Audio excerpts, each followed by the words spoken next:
Well, it's been overshadowed by news about war heroes and retired tailbacks, but the president has been in the news today, too, as he often is.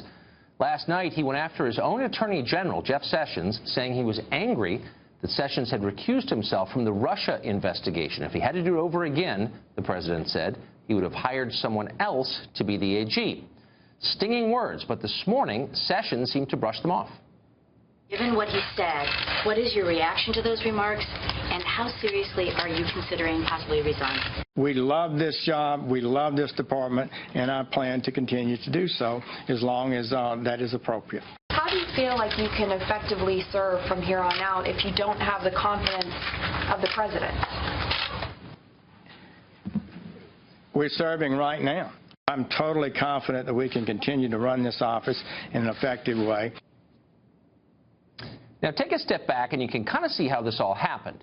The president is a 71-year-old political novice, and all of a sudden, he's the subject of a vague, open-ended federal investigation whose goal may be to imprison him and his family. Ask anyone who's had an independent counsel on his case, and there are a lot of them here in Washington, what that's like. It's terrifying. The pressure is soul-distorting. You can wind up lashing out at the people around you, even, maybe especially, the ones trying to help you the most. So that's probably what's going on. And yet, attacking Jeff Sessions was still a useless, self-destructive act. The first rule in politics, as in war, as in life, don't shoot the friendlies. Sessions is the closest ally Trump has in this administration, one of the very few who even understands why the president won in the first place. Unlike most political appointees in Washington, Sessions made big sacrifices to work in this administration. A year ago, he was one of the most popular people in the state of Alabama. With a Senate seat he could have held forever. Many on his staff didn't want him to endorse Donald Trump, but he did anyway, purely because he felt it was important.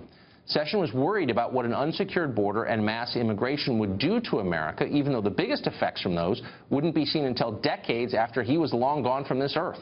So he jumped in and accepted Trump's offer to become Attorney General. He didn't do it to get rich, and certainly not to become more popular. He instantly became less. You'll remember that many of his former colleagues in the Senate slandered him as a bigot during his confirmation hearings.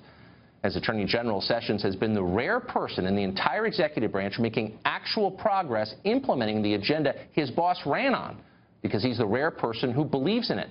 In an administration brimming with opportunists and ideological saboteurs, people who literally couldn't be less interested in what voters think, Sessions has never lost sight of the lessons of the last election. He's gone after sanctuary cities. He's enforced immigration laws. He's ended the Obama administration's attacks on local police departments and a lot more. He's likely the most effective member of the Trump cabinet.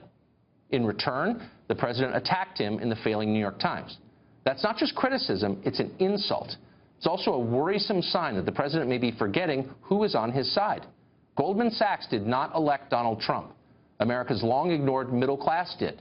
Trump voters may find his tweets about the media amusing and well-deserved, because obviously they are, but they're not the point of this exercise. The point is to shine some light on the broad middle of this country, on the millions of normal people who are hurting and who could badly use an ally in power for the first time in a long time.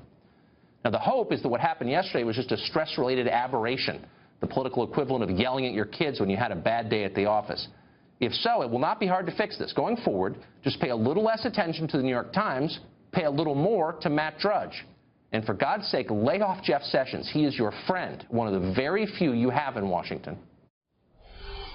Brad Blakeman was an advisor on the Trump transition team, and he joins us in the studio. Brad, thanks a lot for coming on. Pleasure. So it's hard to understand why the president would lash. It's easy to understand the president's frustration with this independent counsel investigation, which is a real threat to him and to his presidency.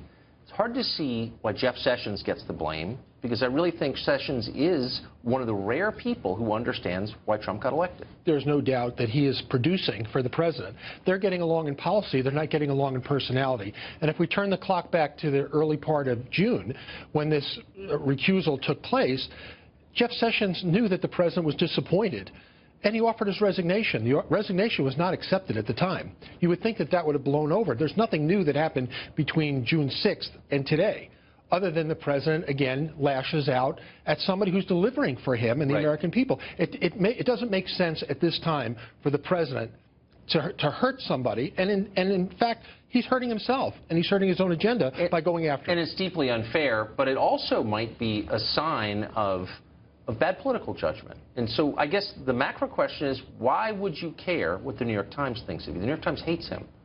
Meanwhile, the Drudge Report, run by Matt Drudge, who's an aggregator, one of the biggest on the Internet, is one of the reasons Trump got elected, I would argue. Was an early champion of Trump. Now, in the last couple of weeks, it seemed hostile to Trump. That would be an issue of real concern for me if I were running the Trump political operation. Losing people who supported me is a sign that things are going in the wrong direction. Do you think they know that? I would hope they know that. And certainly, the White House was not happy.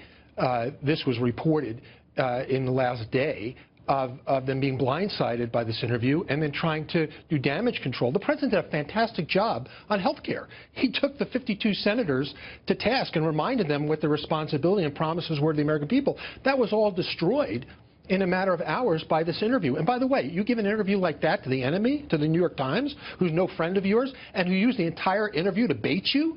That's what they were doing. And the president, unfortunately, took the bait. And now he's received the brunt of a terrible, terrible article. And it's now going to take some time for him to get back on track. But the president has to realize you can be frustrated, but you need to keep it within the family. Vent to your staff, but certainly don't vent to your enemies. Well, I think within the context of an independent counsel investigation, the only people to whom you can vent are your lawyer and your spouse. Absolutely. They're the only people whose communications with you cannot be grabbed by the prosecutor. He must know this. I know a million people, as do you, who've been the subject of these things. They're really scary. They can send you to prison.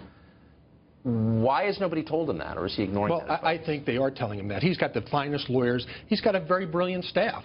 But if you don't take the advice, who can you blame? You have to blame yourself. And the president needs to be more disciplined, more controlled, because he's got an agenda that the American people are very acceptable of. They want Obamacare repealed and replaced. They want tax reform. They want immigration reform. These are the things that the president has to deliver on. Everything else is just noise. And he has the perfect out in not talking about it. There's a special counsel. There are investigations on the Hill. Right. He's got the perfect excuse not to talk. It was sinister today to see that leaked from the Mueller camp. The president says they better not be going after my personal finances. Bam! Less than 24 hours, a leak. Yes, they are. That's right. But again, he was baited into that question by the New York Times. And quite frankly, the president is right. The special counsel serves at the pleasure of the president as well. The president is absolutely right. But he better have a good reason to get rid of him. Yeah, if it comes to I don't think that would work. I don't think it would work. Brad Blakeman, thanks a lot for joining us. Pleasure. Appreciate it.